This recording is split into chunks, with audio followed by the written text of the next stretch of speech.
Programme में आपको खुशामदीद कहते हैं। मैं असदुल्ला खान हूँ। आज एक तरफ सुप्रीम कोर्ट में मखसूस नशस्तों की समाअत हुई है, दूसरी तरफ इलेक्शन कमीशन ऑफ पाकिस्तान में इस्लामाबाद की तीनों सीटों से जीतने वाले उम्मीदवारों ने दरख्वास्त दायर की थी कि हमारा ट्राइब्यूनल चेंज किया जाए, और उसमें जो मौक़िफ़ इख्तियार किया गया ख़ास तौर पर राजा खुर्रम नवाज साहब के वकील की जानिब से और बाकी वकला की जानिब से भी, अंजुम वकील साहब के जो वकील थे और तारिक फजल चौधरी साहब के वकील भी थे, मजमूई तौर पर जो उसका खुलासा है 3-4 पॉइंट्स में मैं आपके सामने रख देता हूँ और फिर हम इस पर गुफ्तगू करते हैं। आज दरख्वास्त गुजार की तरफ से यह कहा गया कि इलेक्शन ट्रिब्यूनल में कानूनी ज़ाब्ता अपनाए बगैर कार्रवाई शुरू की गई, ट्रायल शुरू नहीं हुआ और फैसला दिया जाने लगा।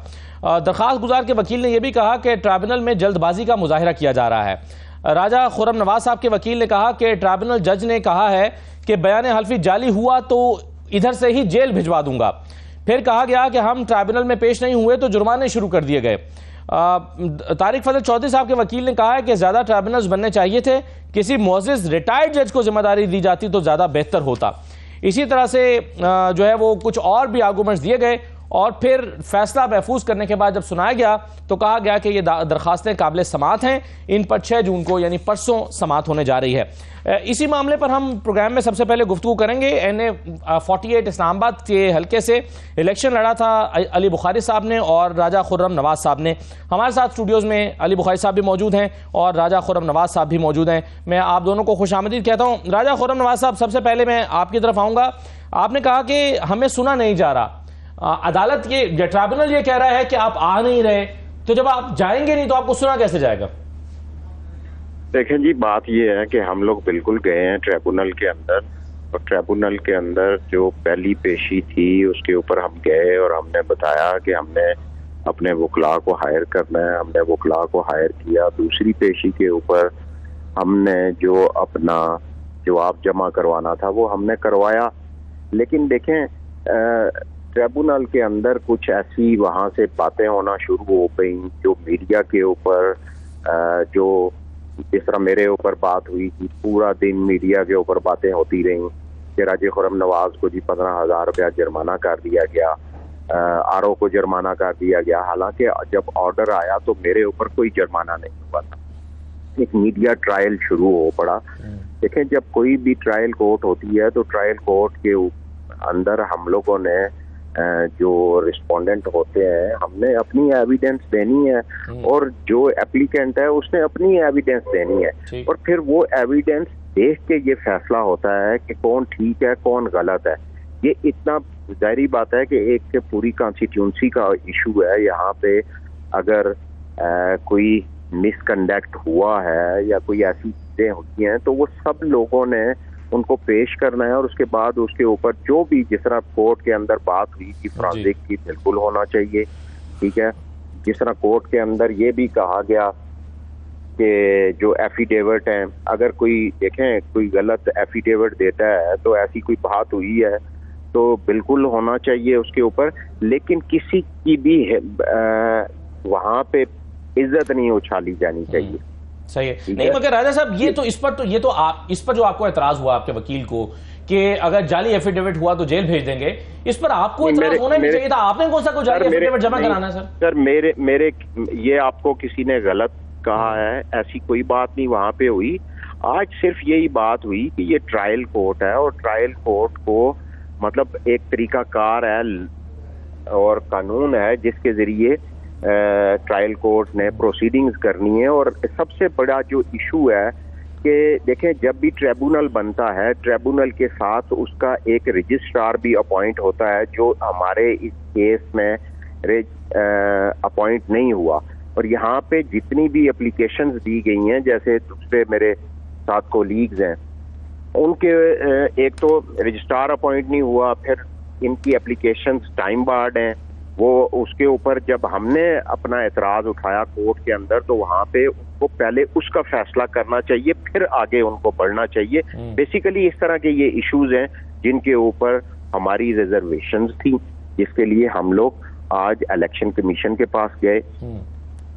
बिल्कुल सही है, बिल्कुल ठीक है सर। मैं राय साहब 2-3 चीजें जी, इलेक्शन कमीशन के पास गए और आप चाहते हैं कि ट्रिब्यूनल को तब्दील किया जाए, लेकिन अब अगर आप इजाजत दें राय साहब, मैं 2-3 चीजें आपसे और डिस्कस करना चाहता हूं, लेकिन अली बुखारी साहब का भी जरा मौक़िफ़ साथ साथ लेता जाऊं। अली बुखारी साहब, एक अगर फरीक को अगर एक ट्राइब्यूनल पे या जज पे एतमाद नहीं है तो ये तो रोज का, आप भी वकील हैं, ये तो रोज का एक मामूल है। वो जज से कह देता है कि मुझे आप पे एतबार नहीं है, मेरा केस दूसरे की अदालत में ट्रांसफर कर दें या ट्राइब्यूनल चेंज कर दें। इसमें कौन सी हैरानकुन बात है? देखें जी, दो चीज़ें इसके अंदर हैं, बड़ी क्लियर सी हैं। हमने लॉ को फॉलो करना होता है, किसी की मंशा या मर्जी तो फॉलो होती नहीं। बात यह है कि एक ट्राइब्यूनल बनाया गया इस्लामाबाद के अंदर 3 सीटों के लिए। पूरे पंजाब में 2 ट्राइब्यूनल्स हैं, 2 जजेस बैठ रहे हैं। So the application is legally barred by law. क्यों? क्योंकि आपका एक ट्राइब्यूनल है, जो एप्लीकेशन है that is of the transfer of the case from one tribunal to another, there is no another tribunal exist. So ये तो एब्सोल्युटली बार्ड है। आई डोंट नो कैसे एडमिट होगी, नंबर 1। नंबर 2 चीज़ ये है कि 8 फरवरी के बाद से आज तक देख लें, हमारी बेतहाशा रेट्स है, हमारी बेतहाशा ICS है, और हर एक में इनका जवाब आया हुआ है कि original forum is the tribunal, original forum is the tribunal. आ गया ट्राइब्यूनल, आ जाए इसमें बैठे, फेस करें चीज़ें। वो कह रहे हैं ट्राइब्यूनल, ट्राइब्यूनल पे एतराज है। जी, मैं अर्ज कर रहा हूँ, ट्राइब्यूनल पे एतराज़ किस चीज़ पे? एतराज़ करने के लिए आप पे कोई ग्राउंड्स होने चाहिए। ये कि जी रिस्पॉन्डेंट्स जो है वो वकील है, इस्लामाबाद बार के मेंबर हैं, is this is the ground for that. आपको कहा फॉर्म जमा कराएं फॉर्म जमा। कौंसल की ऑन द ओपन कोर्ट में इनके कौंसल अपीयर ओवर, उन्होंने कहा फॉर्म 45 हमारे पास तो है नहीं, हमने ECP से लेने। जुर्माना होता है आरओ पे, आरओ अपना कौंसल रिप्रेजेंट करेगा, अपने का अमल का दावेदार है, वो खुद जवाब देगा। ECP अपने उसकी जिम्मेदार है। The thing is that is not the proper forum कि आपको अगर कोई एतराज़ है किसी को भी, किसी एक जज पे, ट्राइब्यूनल पे, आप पहले एप्लीकेशन कहाँ देंगे? This is has to be ascertain by the respondents को। तो पता होना चाहिए कि कहाँ पर कैसे एप्लीकेशन मूव करनी है, और अगर वो नहीं होती तो उसके अगेंस्ट रेमेडीज़ क्या है। ECP तो खुद पार्टी है इसके अंदर, ECP तो खुद हमारे ग्रीवेंसेज हैं, ECP plus RO plus return candidate. तो द ECP खुद जो खुद मुल्ज़म है, इनफैक्ट अगर मैं आम फहम अल्फाज में कहूँ तो खुद ही वो इंसाफ के तकाज़े पूरे करेगा। ऐसे नहीं है। नंबर 1 नहीं है जी। नंबर ऑर्डिनेंस, नया जो ऑर्डिनेंस है उसके बाद मैं उस पर बता रहा हूँ जी। नंबर 1। नंबर 2 चीज़ ये है कि उसके बाद इख्तियार है ऑन हिज ओन, ठीक है। वो भी इख्तियार जो ऑर्डिनेंस के तहत है वो भी अंडर क्वेश्चन है अभी, ठीक है।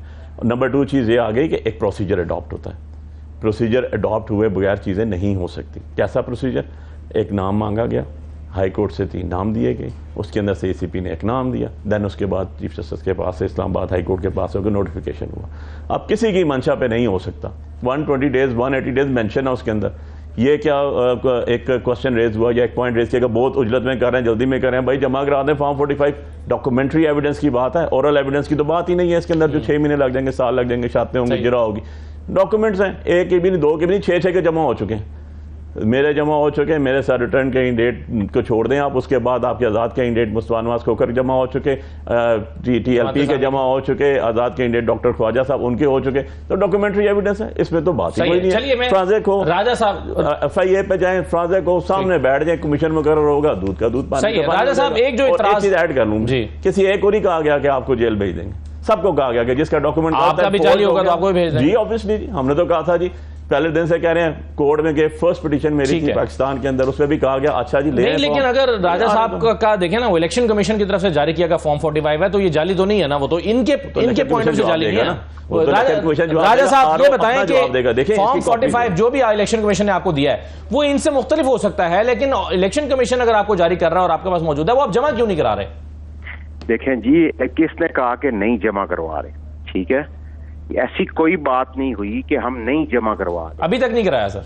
हमने वहां पे ये कोर्ट में हमने ये कहा कि हमने एप्लीकेशन दी हुई है RO को, ठीक है, और वो हमें सर्टिफाइड कॉपीज देगा तो हम इंशाल्लाह नेक्स्ट डेट के ऊपर जमा करवा देंगे। और यही बात वहां पे हुई, ठीक है। अब ये जो बात कर रहे हैं कि देखें, मैं अपने घर में बना के तो फॉर्म 45 ले जाऊं, आप अपने घर पे बना के ले आए, कोई तीसरा अपने घर पे, यहाँ पे जो भी होगा फॉर्म 45 की सर्टिफाइड कॉपी इलेक्शन कमीशन, मैं नहीं हूं, अली बुखारी साहब नहीं है, कोई और कैंडिडेट नहीं है, उसने जब हमें देखें, या तो ये होता ना, इसमें ये कोई इनकी प्ली होती कि राजा खुर्रम गया डंडा सोटा लेके, तो उसने किसी वहां से डब्बे उठाए, जिस तरह सियालकोट के केस में हुआ, कोई प्रिजाइडिंग ऑफिसर्स जो हैं वो धुंध में गायब हो गए या किसी तरीके से, ऐसा कुछ भी नहीं है। इलेक्शन जो भी कंडक्ट हुआ, ये एक स्टेट के इदारे ने कंडक्ट किया। मुझे अगर रिटर्न कैंडिडेट उसमें शो किया गया तो वो मुझे इलेक्शन कमीशन ने किया गया।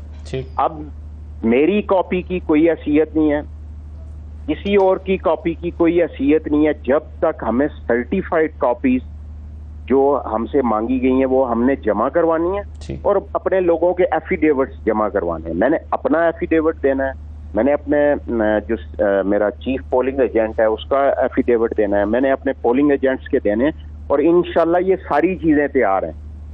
सही है। लेकिन मगर राय साहब ये जो रिपोर्ट्स हमारे पास आई कि ये मुस्तफा नवाज खोखर साहब का, अली बुखारी साहब का और बाकी दो जमातों के जो फॉर्म 45 है वो आपस में मैच कर रहे हैं, लेकिन सिर्फ आपका मुख्तलिफ है, इसके बारे में आप क्या कहते हैं? ये बाकी सबके मैच कर रहे हैं, बात सुने, मेरा मुख्तलिफ नहीं है जी। मेरे बहुत सारे ऐसे फार्म्स हैं जो बिल्कुल मैच कर रहे हैं और ये नहीं हो सकता कि ट्रायल कोर्ट में आप उसी वक्त सील को खोलें और वहां पे ही आप फैसला दे दें कि फलां के मैच कर गए और फलां का नहीं मैच किया। ये कोई तरीका नहीं है, क्योंकि अभी मेरे तो फार्म जाने हैं, ठीक है। ये इस तरह की बातें हुई जिससे हमें लगा कि जैसे मतलब एक माइंड जो है वो सेट हुआ है, तो इसलिए हमें जो अपॉइंटिंग अथॉरिटी है बेसिकली वो है ईसीपी, ठीक। और हम ईसीपी के पास गए, देखे ना, हमने जो अपॉइंटिंग अथॉरिटी है इस ट्रिब्यूनल की वो ईसीपी है और ईसीपी का ही इख्तियार है कि उसने हमारी बात को सुनना है। आगे उन्होंने अभी ईसीपी ने नोटिस किए हैं, ये जाएं उधर, ये भी अपना जवाब देंगे, हम लोग भी अपनी जो भी हमारे ग्रीवियंस है वो हम वहां पे रखेंगे, जो भी फैसला होगा। जी बिल्कुल सही है। जी अली भाई साहब, देखें यार, इसमें असद भाई बात यह है कि नंबर 1, अगर ट्रिब्यूनल के ऑर्डर्स 1 तारीख के नहीं हुए, 2 मई को हुए, 20 मई को हुए, 28 के बाद 30 मई को हुए, आज तक एक ऑर्डर चैलेंज नहीं हुआ। जब पार्टी एग्रीव्ड होती है ना तो ऑर्डर को चैलेंज करती है, किसी जगह भी किसी फोरम पे भी उसके खिलाफ आपके पास फोरम होता है कि आप ट्रिब्यूनल के ऑर्डर के कहाँ चैलेंज करेंगे। Not a single order was been challenged, number 1। So जिससे उस ऑर्डर के इम्पार्शियल होने की तो बात ही कोई नहीं है ना, उसके अंदर अगर अग्रीव्ड कोई हो तो उसकी बात ही कोई नहीं है।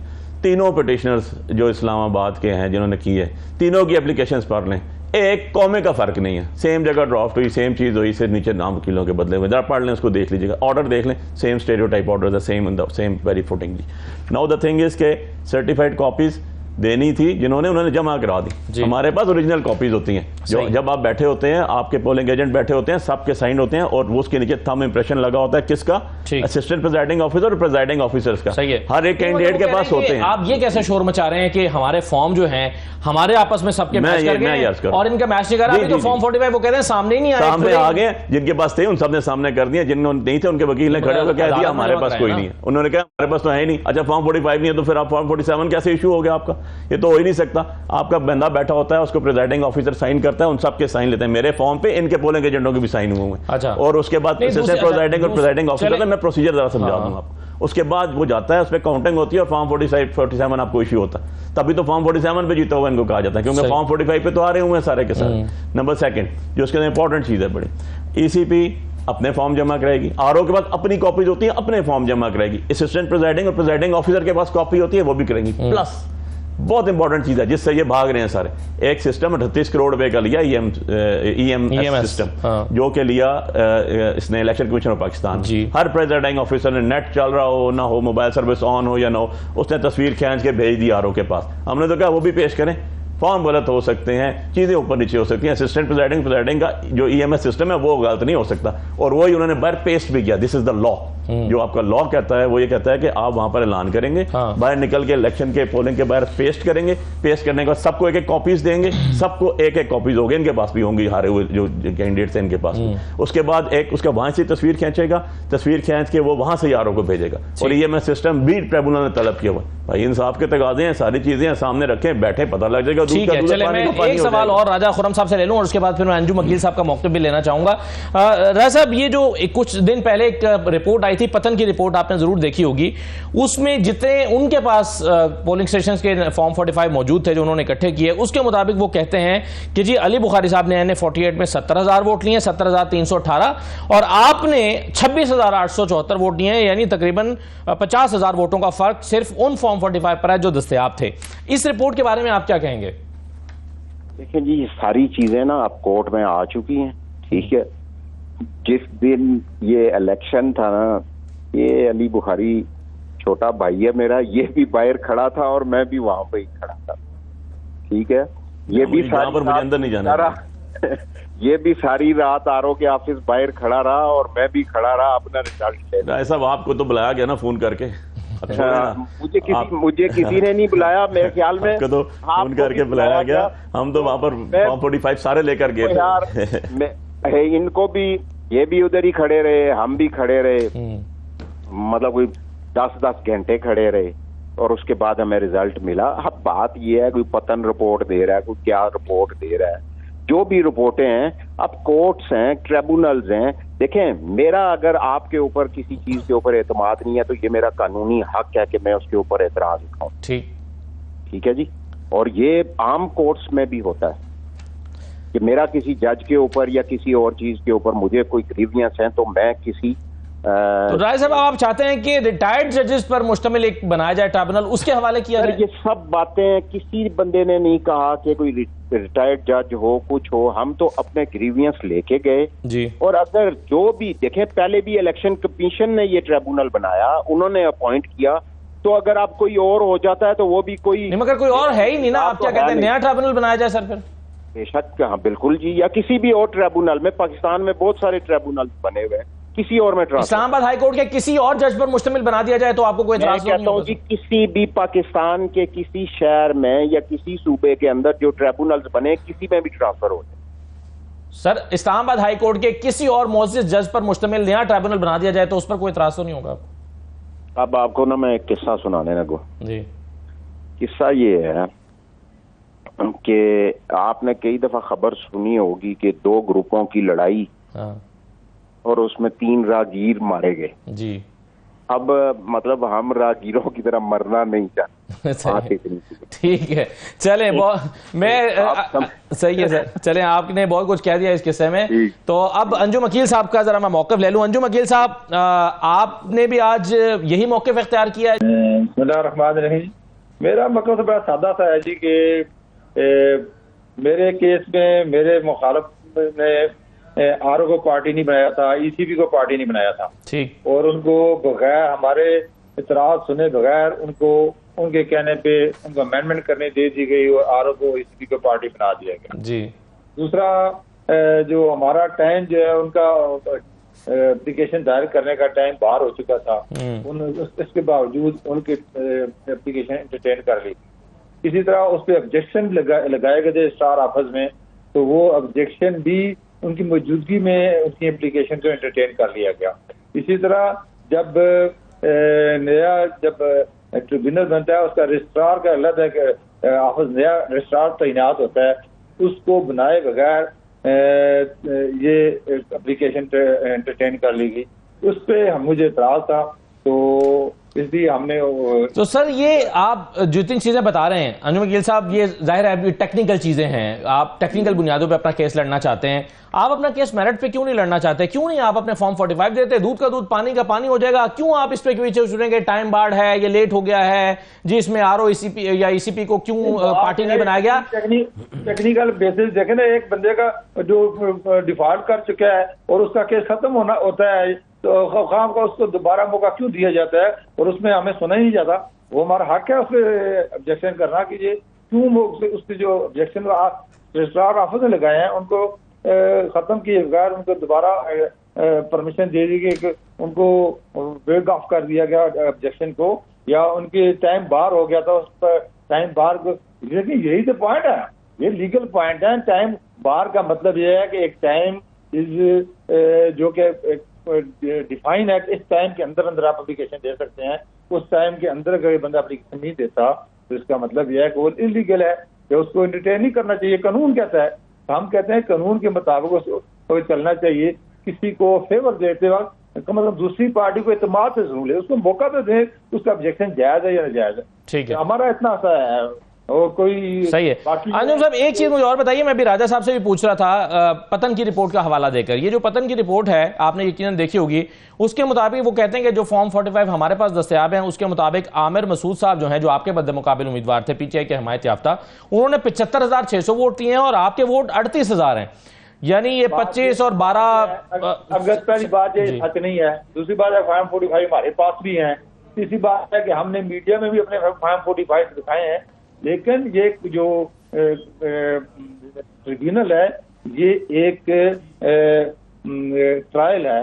इस ट्रायल का मौका तो मिलना चाहिए ना हर आदमी को, ठीक। ये ट्रायल का मौका तो मिलना चाहिए ना हर आदमी को कि जी आप पहले दिन जी आज ही फॉर्म ले आए और आज ही फैसला कंपैरिजन करते हैं जी वो एक आदमी ने 2-4 बंदे अपने साथ मिला लिए हैं, अब कंपैरिजन करते हैं इसका। ये सारी चीजें जो है ना ये हमें थोड़ा सा डाउट में डाला है, इसलिए हमने अपने, क्योंकि ये हमारी हमारे लास्ट का मसला था, इसलिए हम अपने डाउट के लिए को खत्म करने के लिए हमारी जो है बैंक। सही है। चलिए, ये जो आपने टेक्निकल चीजें उठाई हैं अली बुखारी साहब, आप इसका क्या जवाब देंगे? टाइम बार्ड है, लेट हुआ है, फिर ईसीपी और आरओ को पार्टी नहीं बनाया गया, ये सारे एतराज़ात दुरुस्त नहीं हैं? बात यह है कि सारे के सारे एतराज़ात दूर हो चुके हैं, किसी किस्म का कोई एतराज़ दूर हो नहीं चुके है हैं? जी, कोई एतराज़ नहीं है जी किसी किस्म का। 145 डेज होते हैं, सॉरी 45 डेज होते हैं फॉर द पब्लिशिंग गजट के बाद। हाँ, ठीक है, फाइल करने की petition, all the petition are well filed well before time.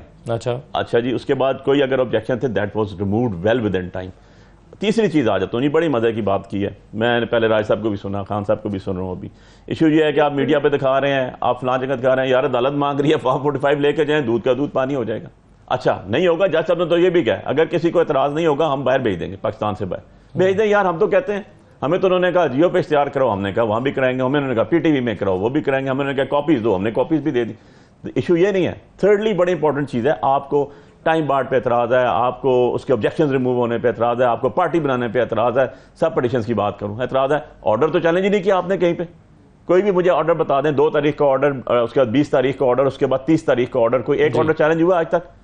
नहीं, ऑर्डर चैलेंज नहीं हुआ। हाँ। क्योंकि उसमें कोई लीगल एम्बिग्विटी थी ही नहीं, उसमें तो सीधी बात थी। तीसरी बात जो बड़ी इंपॉर्टेंट है, एक साहब ने भी कहा और दूसरे साहब भी कह रहे हैं वो तो जुलत में अजुलत में, यार आए आप एमएनएज हैं, एमएनएज 47 के एमएनएज हैं, ओरिजिनल एमएनएज बैठे हैं, लोगों का मैंडेट चोरी हुआ है। आप तो आगे कहना चाहिए था ये फॉर्म पड़े हैं जी, जैसे हम जाते हैं मुआयना कर लें, देख लें, जो जेन्युइन लोगों की मानते हैं जिसके पास है उसको बना दें। इसमें टाइम बार्ड होना, पसंद ना पसंद होना, ऑब्जेक्शन होना, ये होना, कोई था तो भाई लीगल फॉर्मेट बड़ा हुआ है, लीगल आपके पास मौजूद थी, अवेलेबिलिटी थी, उनको करना चाहिए। आप कह रहे हैं कि उसको आप करें ना, और आप जाके इसी भी मुझे ब्रेक की तरफ जाना है। वैसे अंजुम वकील साहब, इसका जवाब मुख्तसरन अगर आप देना चाहें कि आपने जी, मैं ये ऑब्जेक्शन आज भी बता दूँ, आज ये ऑब्जेक्शन मौजूद है जो इन्होंने रेज किए हैं, आज ये ऑब्जेक्शन मौजूद है और टाइम जो बार हुआ है वो भी आज भी रिकॉर्ड में मौजूद है।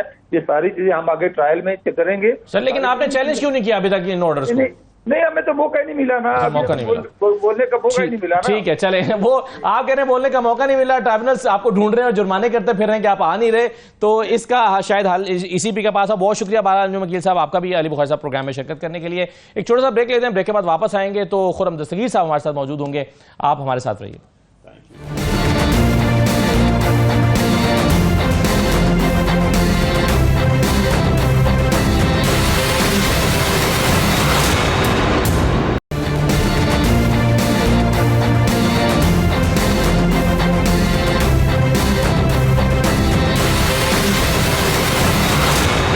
के बाद आपको दोबारा खुशामदीद कहते हैं। मुस्लिम लीग नून के सीनियर रहनुमा खुर्रम दस्तगीर साहब हमारे साथ मौजूद हैं। खुर्रम साहब बहुत शुक्रिया। सर, अभी हम बात कर रहे थे इस्लामाबाद की 3 निशस्तों पर, अब मामला इलेक्शन कमीशन के पास चला गया है, शायद ट्राइब्यूनल चेंज हो रहा है। इस्लामाबाद के 3 उम्मीदवार ने अदम एतमाद का इजहार ट्राइब्यूनल के ऊपर कर दिया। अब इसमें जो मामला है वो एक ऑर्डिनेंस का है, एक ऑर्डिनेंस जारी हुआ है कि रिटायर्ड जजेस पर मुश्तमिल जो है वो ट्राइब्यूनल बनाए जाएंगे। ये सर मेरा पहला सवाल आपसे ये है कि रिटायर्ड जजेस पर मुश्तमिल ट्राइब्यूनल बनाने की जरूरत क्यों महसूस की गई है?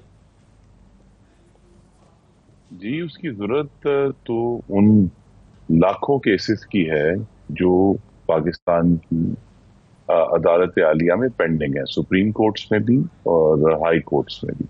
गालिबन सिर्फ सुप्रीम कोर्ट में कोई 55,000 केसेस हैं जो पेंडिंग है, तो और लाहौर हाई कोर्ट में जहाँ सबसे ज्यादा दरखास्तें गई हैं उसकी जो स्ट्रेंथ है वो 60 है और गालिबन इस वक्त 39 जज हैं। तो वहाँ जजों की बहुत कमी है आम केसेस को सुनने के लिए। तो ये पहले भी पाकिस्तान के कानून का हिस्सा रह चुका है कि इलेक्शन कमीशन रिटायर्ड जजों को ट्राइब्यूनल में बना सकता है, ताकि जो पाकिस्तान के अवाम के दूसरे मसाइल हैं जिनकी वजह से वो अपीलों में लोगों की जिंदगियां जो हैं वो दाव पर लगी हुई हैं, उसको जो है वो जजेस जो हाजिर सर्विस देख सकें। और ये जो इलेक्शन का इशू है, इसको रिटायर्ड जजेस भी देख लें, वो अब नया हल्फ उठाएंगे जाहिर है, और उसमें उसी तरह आइन और कानून के पाबंद होंगे जिस तरह दूसरे जजेस होते हैं। और ये पूरा इलेक्शन कमीशन का इख्तियार होगा कि वो किन रिटायर्ड जजेस को ट्राइब्यूनल की में लगाना चाहता है?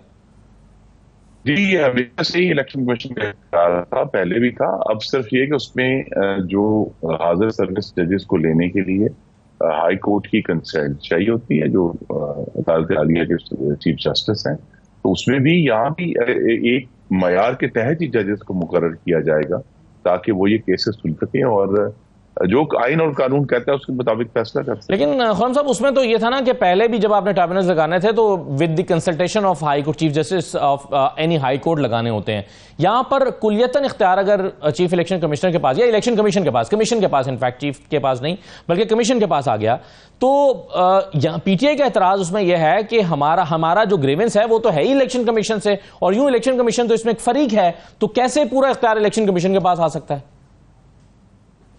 देखिए, पाकिस्तान की हाकमियत और आईनी बंदोबस्त सिर्फ एक जमात को सेटिस्फाई करने के लिए नहीं बना है, बाकायदा असूल हैं। और जब हम ये कहते हैं कि जी कुल्ली तौर पे जो अगर किसी को अथॉरिटी दी जा रही है, तो ये हमें याद रखना है कि पाकिस्तान में इंतखाबात का इनेकाद कुल्ली तौर पर इलेक्शन कमीशन की जिम्मेदारी है। ये अदलिया की जिम्मेदारी भी नहीं है, ये किसी इंतजामिया की जिम्मेदारी भी नहीं है। इंतखाबात का तमाम मामला कुल्ली तौर पर आइन की जो शेख गालिबन 218 है उसके तहत इलेक्शन कमीशन की जिम्मेदारी है। तो जब उनकी पूरी आइन ने उन्हें एक खुद मुख्तारी और आइनी अथॉरिटी दी है जिसका वो इस्तेमाल करेंगे। सही है। नहीं सर, लेकिन इसमें जो है वो जाहिर है चूंकि ये तो एक डिस्प्यूट का मामला है ना, और इसमें तो बाकी जमातें या जो लोग दरखास्तें लेकर गए हैं ट्राइब्यूनल्स के पास, वो समझ रहे हैं कि हमारे फॉर्म 45 जो हमारे पास मौजूद है, इलेक्शन कमीशन ने उसमें तब्दीली करके उसको, यही तो केस है कि इलेक्शन कमीशन ने तब्दीली करके फॉर्म 45 को अपलोड किया है, तो इसमें इलेक्शन कमीशन तो एक तरह से फरीक बन गया। बात है जी नहीं, देखिए ना, अगर हम एतराजात की तो कोई हद ही नहीं है। अगर अब आपने अपने मफादात का जो है उसको आगे बढ़ाना है, फिर आप हर चीज पर एतराज कर देंगे, फिर आप कहेंगे ये भी ठीक नहीं है। मैं फिर दोहरा देता हूँ, आईन पाकिस्तानी कहता है कि इंतखाबात का इनेकाद कानून के तहत मुकम्मल तौर पर इलेक्शन कमीशन की जिम्मेदारी है। अगर वो अपनी जिम्मेदारी से ओहदा बरा नहीं होते तो उसके भी आईनी तरीके हैं, लेकिन हर चीज पर एतराज करने से और ये कहना है कि जी हमें सेटिस्फाई किया जाए, ये तो ना पहले हुआ है और ना होगा। ठीक है, चलिए सर, अब इसमें जाहिर है, लेकिन आप जानते हैं कि ये एतराज़ात बहरहाल ज़रूर उठेंगे कि पिक एंड चूज़ किया गया जजेस को, इनका फिर जवाब क्या दिया जाएगा? यानी इसमें जो थोड़ा सा एक मॉरली आप समझ रहे हैं कि बिल्कुल इसको जस्टिफाई किया जा सकेगा? नहीं, देखिए, मॉरल तो पाकिस्तान की हाकमियत में बहुत ही मुश्किल काम है कि हम किसी भी चीज़ को मॉरल कह सकें। सही है सर। आज फुल कोर्ट ने दोबारा समाअत की, कल भी समाअत हुई थी मखसूस निशस्तों वाले मामले की। वहां पर एक इंपॉर्टेंट क्वेश्चन जो बार बार कल से लेकर अब तक उठ रहा है वो ये है कि एक जमात जिससे उसके पार्टी इंतखाबात ठीक ना होने की वजह से उसका सिंबल ले लिया गया था, वो जमात जाहिर है तहलील नहीं हुई थी और उसके जो मेंबर्स थे उन्होंने अपना पार्टी एफिलिएशन का सर्टिफिकेट भी इलेक्शन कमीशन के पास जमा कराया था, तो वो आज़ाद कैसे हो गए? ये तो इलेक्शन कमीशन ने गलती की है कि मेंबर्स को आज़ाद डिक्लेयर किया, जबकि वो पार्टी के मेंबर थे लेकिन उनके पास सिंबल बैट का निशान मौजूद नहीं था। आप कैसे देखते हैं इस सारे मामले को? अगर ये इस रुख पे बहस जाती है तो ये तो सारी की सारी इसको अंडू करना पड़ेगा या क्या होगा? कैसे ये रेक्टिफाई कैसे होगी गलती? जी, मैं सिर्फ एक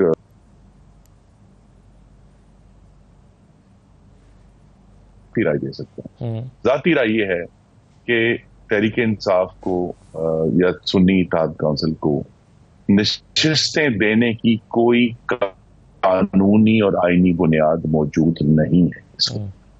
और अब सुप्रीम कोर्ट के पास दो रास्ते हैं। जिस तरह ने उस वक्त के चीफ जस्टिस ने आइन अपने हाथ से खुद लिख दिया था कि ऐसे होगा और ऐसे होगा। दूसरा तरीका यह है कि सुप्रीम कोर्ट, जो कि मेरी नजर में बेहतर तरीका होगा, कि सुप्रीम कोर्ट इन नशिस्तों को खाली रखे, क्योंकि दूसरी जमातें जिनका मैंडेट नहीं है उनको भी नशिस्तें देने की कोई वजह नहीं लगती। और ये मामला जाना चाहिए पार्लियामान के पास कि पार्लियामान उस पर लेजिस्लेट करे और इस करके इसका कोई नतीजा निकाले। ये सबसे बेहतरीन और जमहूरी हल है इस मखमसे। आप कह रहे हैं कि इलेक्शन कमीशन का फैसला दुरुस्त नहीं था, जो मखसूस नशिस्तें सुन्नी इत्तेहाद काउंसिल के हिस्से की बाकी सियासी जमातों में बांटी गई। देखिए, एक खला है, अब उस खला में कहीं ना कहीं तो इलेक्शन कमीशन ने मैं उनका दिफा वो खुद करेंगे। मेरी राय और कयास ये है कि उन्होंने गालिबन ये देखा कि हमें क्योंकि नशिस्तें देने की कोई वजह कोई कानून और बेसिस नहीं है कि इस जमात को जिसके इतने आज़ाद उम्मीदवार हों, अगर वो नए आज़ाद उम्मीदवार इकट्ठे होकर आ जाएं तो क्या उनकी नशिस्तें बनती हैं। ये एक पूरा ही अलग सब्जेक्ट है, क्योंकि हर वो शख्स जो अलहदा आज़ाद मुंतखब होकर आया है वो फिर एक मजबूरी मैंडेट क्लेम नहीं कर सकता, चाहे हम और आप गुफ्तगू में कहते रहें, लेकिन वो मजबूरी मैंडेट। लेकिन डिबेट तो नहीं हो रही है ना कि क्या वो अलहदा मुंतखब होकर आया है या सिर्फ उसके पास निशान अलहदा थे वो एक ही पार्टी के। नहीं, देखिए, इस पर बहस जब निशान का केस था उस पर हो चुकी है। पेशावर हाई कोर्ट ने 5 जजेस ने इस पर बहुत तवील बहस करके भी ये फैसला किया। लिहाजा हम जो बहसें सेटल हो चुकी हैं कानून में, जब तक उन पर अपील नहीं होती हम उन्हें दोबारा दोहराएंगे तो वक्त जाया होगा। सही है, लेकिन असल इशू यही है पर डिस्कशन हो सकती है, कमीशन ने एक फैसला किया और जरूर तो सुप्रीम कोर्ट के सामने रास्ता है कि या तो वो खुद को लेजिस्लेट कर दे या जो बेहतर तरीका और जमहूरी तरीका है कि पार्लियामान को रिमांड करे कि जनाब आप इसके ऊपर अपनी राय दें कि ये कैसे होगा, ये खाली नशिस्तें कैसे पुर होंगी। खुर्रम साहब, जैसा कि आप अपनी राय दे रहे हैं और आपने कहा कि मेरे ख्याल में ये नशिस्तें खाली रहनी चाहिए, अब इसमें जो इलेक्शन कमीशन ने फैसला तहरीर किया था जब ये नशिस्तें बाकी जमातों को दी गई थी, तो उस फैसले में उन्होंने लिखा हुआ है कि हमसे नून लीग के वकील ने, पीपल्स पार्टी के वकील ने, फारूक नाइक साहब, आजम तारड़ साहब, बाकी लोगों के नाम उन्होंने लिखे थे और इसी तरह से जो एमक्यूएम के भी वकील के कि इन्होंने अपीयर होकर ये कहा है कि नशिस्तें हमें दे दी जाएं। आपने तो खुद मांगी हुई हैं कि नशिस्तें कि ये हमारा हक बनता है, हमें दे दी जाएं, जबकि आपकी राय से मुख्तलिफ है। नहीं, देखिए, बड़ा सादे सी बात है। पार्लियामान की नशिस्तें जो हैं वो एक बड़ा कीमती मैंडेट है पाकिस्तान के अवाम का, तो उसको खाली रखने में भी कुछ कबाहत है। इसमें यह नहीं है कि ये एक न्यूट्रल आदमी, कि अगर पार्लियामान जो है उसके एक हिस्सा नशिस्तों का खाली रहता है मुस्तकिल तौर पे, तो फिर बहुत सारी लेजिस्लेशन जो हो सकती है वो नहीं होगी, या अगर आपको सीटें, तो लिहाजा ये सारे इश्यूज जो हैं ये सुप्रीम कोर्ट ने उनको बड़ी बारीकी से देखना है। और जो पार्लियामान, इससे बेहतर ये है कि वो फौरी तौर पर खुद हुकूमत को बिल ले आए कि ये सिचुएशन है और हम इसको ऐसे फिल करेंगे, और इस पर जरूर जो ऑपोजिशन है उससे बात भी करें, उनके आर्गुमेंट भी सुने कि वो इस पर क्या कहते हैं। लेकिन इस वक्त मैं फिर दोहरा दूं, ये जो मखसूस नशिस्तें खाली हैं उन पर सुन्नी इत्तेहाद काउंसिल का कोई आईनी और कानूनी हक नहीं है। ठीक है खुर्रम साहब, कल एक फैसला आया साइफर केस का और उसमें बरियत हो गई शाहमूद कुरैशी साहब की और इमरान खान की। ये आपके मौक़िफ़ की शिकस्त है? जी, शिकस्त तो कौमी सलामती की हुई है, क्योंकि ये फैसला जो है इसने कि वो सरकारी दस्तावेजात जिनके ऊपर खुफिया लिखा होता है वो अब अवाम में और वेबसाइट्स पर पब्लिश की जा सकती हैं कि उन कोर्ट ने तो कह दिया कि उसकी कोई वैल्यू नहीं है। दूसरा, एक आइन के तहत सादिक और अमीन का भी मामला है कि हमारे जो मुंतखब ओहदेदार हैं जिनमें वज़ीर आज़म भी शामिल हैं, उनके हवाले अगर खुफिया दस्तावेज की जाएगी तो उनका फर्ज है कि वो उस अमानत को महफूज रखें, उसमें खयानत ना करें। लेकिन उस खयानत को भी जो बड़ी वाज़े तौर पे हुई है उसको कोर्ट ने कंडोन कर दिया। तीसरा इशू ये है कि पाकिस्तान की जो डिप्लोमेसी है उसको बड़ा डैमेज हुआ है, और जब ये जो प्रेसिडेंट एस्टैब्लिश हुआ है कि अब जो खुफिया दस्तावेजात हैं वो सिर्फ सफारतकारी में नहीं होती, वो पाकिस्तान के तमाम इदारों में होती हैं, दिफाई इदारों में होती हैं। तो लिहाजा मुस्तकबिल में कोई आके ये कह दे कि ये तो सीक्रेट था लेकिन सॉरी मुझसे गुम हो गया, तो उसको आप कैसे प्रोसिक्यूट करेंगे? तो पाकिस्तान की जो नेशनल सिक्योरिटी है उसके हवाले से ये एक बड़ा रुस्वाकुन फैसला। सही है सर, इसमें गलत क्या हुआ था जो पाकिस्तान तहरीक इंसाफ कहती है कि क्या गलत हुआ है? अगर एक साइफर था जिसमें हुकूमत गिराने की बात हुई थी तो ये साइफर था, एग्जिस्ट करता था, ये बताना नहीं चाहिए था, यानी ये गलत था कि इसको पब्लिक नहीं करना चाहिए था, ये अनाउंस नहीं करना चाहिए था कि हमारे खिलाफ साजिश हुई है। कि जो खुफिया दस्तावेज है ना, उसका मंदरजात का बाहर आना जुर्म है। ठीक, ये सीधी बात है। ये फैसला मैंने और आपने और अदालत ने भी नहीं करना कि क्लासिफाई कैसे होता है, वरना तो हर डॉक्यूमेंट क्लासिफाई होने से पहले हम अदालत के पास लेके जाएंगे कि जनाब आली आप बता दें। हर रोज जो है पूरी दुनिया से पाकिस्तान के सुफरा जो है वो साइफर भेजते हैं, तो वो सारे अदालत में जाएंगे कि जनाब ये सारी सीक्रेट।